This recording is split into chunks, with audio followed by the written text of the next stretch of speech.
What is up guys, I am Shakil from TechTuber. Today in this video I am going to show you guys to defragment and optimize your hard drives in Windows 10 so that your drives will work more efficiently. If you find this video helpful, like this video and subscribe to my channel, and let's get into the video. Hello girls and boys, ready? Let's begin.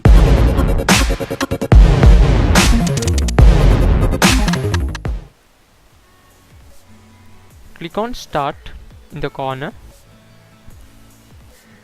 and type defrag,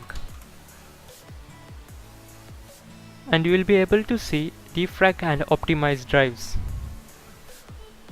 Click it and this will pop up.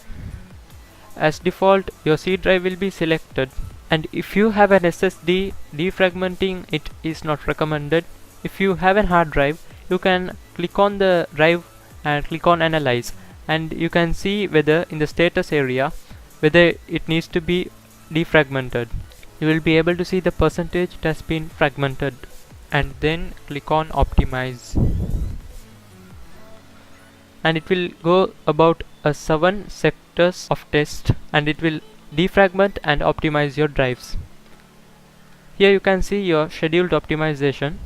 Normally Windows automatically defrags it once a week as default. You can change it to daily, weekly or monthly, and you can choose what drives need to be defragmented from here. If you don't want a drive to be defragmented, uncheck it and click on OK, and you have the automatically optimize new drives option also. And if you don't want to run it on a schedule, you can uncheck this and click on OK, so the scheduled optimization will be turned off.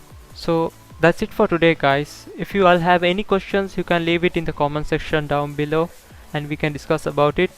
And if this video has helped you, subscribe to my channel and like this video.